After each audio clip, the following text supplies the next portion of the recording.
Hi friends, எல்லாருக்கும் வணக்கம். Welcome to Dhana's passion. நம்ம இன்றைக்கி ஒரு சூப்பரான சாம்பார் ரெசிபி தான் பார்க்க போகிறோம். இது வந்து சுட சுட இட்லி கூட ஊற்றி சாப்பிட்றதுக்கும் அப்புறம் எல்லா வகையான டிஃபனுக்கும் சாப்பிட ரொம்ப நல்லாயிருக்கும். இப்போ தான் நம்ம சேனலுக்கு வரீங்கன்னா சப்ஸ்கிரைப் பண்ணிட்டு பாருங்கள். அப்போ தான் நான் போடுற வீடியோ உங்களுக்கு உடனுக்குடனே வரும். இப்போது வாங்க இந்த சாம்பார் எப்படி செய்கிறதுன்னு பார்க்கலாம். இந்த சாம்பாருக்கு வந்து நம்ம பருப்பு வந்து வேக வச்சு சேர்க்கணும் அவசியம் கிடையாது.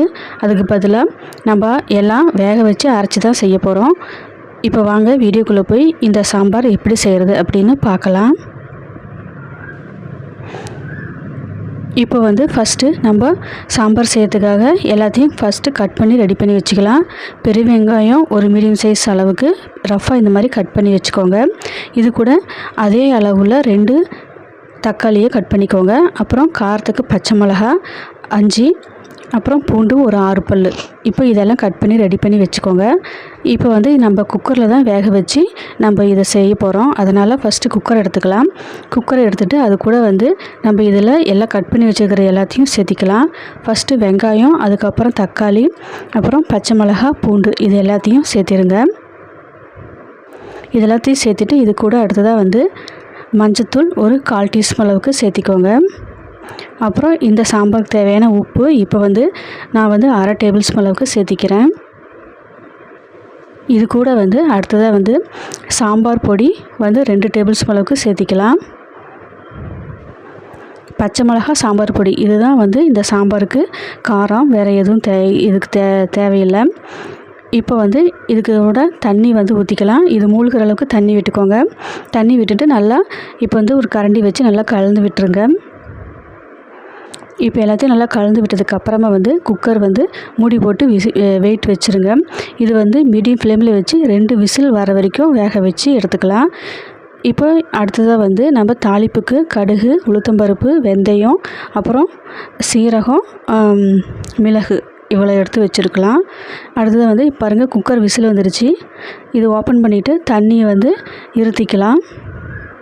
தண்ணி வந்து எல்லாத்தையும் இருத்திக்கோங்க. அப்போ தான் கடையிறதுக்கு நம்மளுக்கு நல்லா வசதியாக இருக்கும்.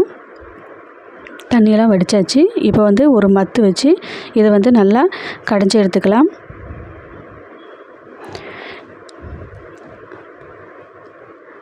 இப்போ இதெல்லாம் கடைஞ்சிக்கலாம். இது தக்காளி, வெங்காயம் எதுவுமே தெரியக்கூடாது. அந்தளவுக்கு நல்லா நைஸாக எல்லாத்தையும் நல்லா கடைஞ்சி விட்டுக்கோங்க. இப்போ பாருங்கள் எல்லாத்தையும் நல்லா இந்த மாதிரி கடைஞ்சாச்சு. இப்போ இது ஒரு பக்கம் இருக்கட்டும். அடுத்ததாக வந்து நம்ம தாளிக்க ஆரம்பிச்சிடலாம். இதுக்கு ஸ்டவ் ஆன் பண்ணிட்டு ஒரு கடாயை வச்சுக்கோங்க. கடாயில் 1 டேபிள் ஸ்பூன் அளவுக்கு எண்ணெய் விட்டுக்கோங்க. இப்போ நம்ம தாளிப்புக்கு ஏற்கனவே எடுத்து வச்சுருக்கோம் இல்லைங்களா, அது எல்லாத்தையும் இப்போ இது கூட சேர்த்திருங்க. இது எல்லாமே நல்லா பொரிஞ்சு வரட்டும். பொரிஞ்சு வந்ததுக்கப்புறமா வந்து பெருங்காயம் ஒரு 1/4 டீஸ்பூன் அளவுக்கு சேர்த்திக்கோங்க. இப்போ இது எல்லாமே நல்லா பொரிஞ்சு வந்துருச்சு. இப்போது சின்ன வெங்காயம் ஒரு 4 பல் இந்த மாதிரி கட் பண்ணிட்டு சேர்த்திக்கோங்க. ஏன்னா ஏற்கனவே நம்ம வேக வச்சு தான் எல்லாம் மசிச்சிருக்கிறோம். அதனால் வெங்காயம் இந்த மாதிரி இப்போது சேர்த்து செய்கிறப்போ டேஸ்ட் வந்து நல்லாயிருக்கும். கூடவே கருவேப்பிலை கொஞ்சம் சேர்த்திட்டு நல்லா வதக்குங்க. இப்போ இதெல்லாம் நல்லா வதங்கி வந்ததுக்கப்புறமா நம்ம வந்து ஏற்கனவே கடைஞ்சி வச்சுருக்கிற விழுதை இப்போ இது கூட சேர்த்திக்கோங்க. சேர்த்திட்டு இப்போ வந்து தண்ணியும் இது கூடவே சேர்த்திக்கோங்க. வடித்து வச்சுருக்க தண்ணி இப்போ இது கூட சேர்த்திக்கோங்க. சேர்த்துட்டு இப்போ வந்து தண்ணி எந்த அளவுக்கு நீங்கள் குழம்பு வைக்கிறீங்களோ அந்தளவுக்கு பார்த்துட்டு சேர்த்திக்கோங்க. நான் வந்து 2 கப் அளவுக்கு தண்ணி விட்டுருக்கேன். இப்போ உப்பெல்லாம் கரெக்டாக இருக்குன்னு செக் பண்ணிக்கோங்க. இந்த குழம்பு வந்து கொஞ்சம் தண்ணியாக இருந்தால் தான் நம்ம வந்து அடுத்தது சேர்த்த போகிற பொருளுக்கு கரெக்டாக இருக்கும். இப்போது இது நல்லா கொதித்து வரட்டும். அடுத்ததாக வந்து ஒரு மிக்சிங் பவுல் எடுத்துக்கோங்க. இது கூட நம்ம 2 டேபிள் ஸ்பூன் அளவுக்கு கடலை மாவு இதை எடுத்துக்கோங்க. இதுக்கு பதிலாக நீங்கள் பொட்டுக்கடலை மாவு கூட யூஸ் பண்ணிக்கலாம். இதை சேர்த்திட்டு நல்லா தண்ணி விட்டுட்டு கொஞ்சம் கூட கெட்டி இல்லாமல் நல்லா கலந்து எடுத்துக்கலாம். இப்போ பார்த்தீங்கன்னா நல்லா கலந்து விட்டாச்சு. குழம்பும் பார்த்திங்கன்னா நல்லா கொதித்து வந்துருச்சு. நல்லா கொதித்து வந்ததுக்கப்புறமா நம்ம இப்போது கலந்து வச்சுருக்கிற இந்த கலவையை இப்போ வந்து இந்த குழம்பு கூட சாம்பார் கூட சேர்த்திக்கலாம். இதுக்காக தான் தண்ணி வந்து ஏற்கனவே நிறையா விட்டுக்க சொன்னேன்.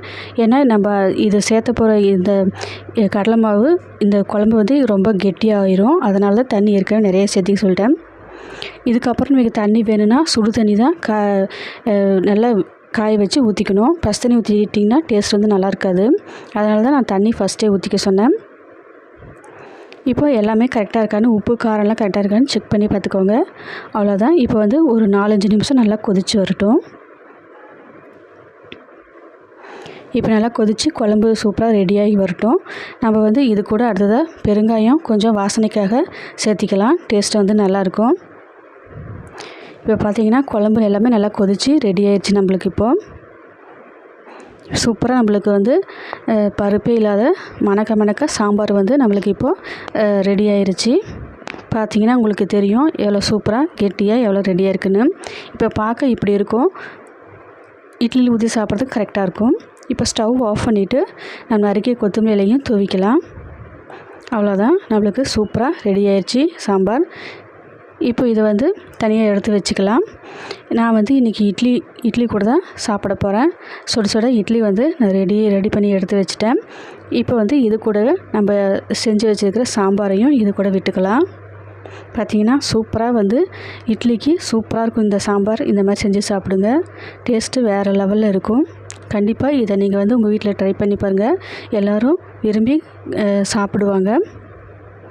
வாங்க இப்போ சாப்பிட்டு பார்க்கலாம் டேஸ்ட் எப்படி இருக்குதுன்னு.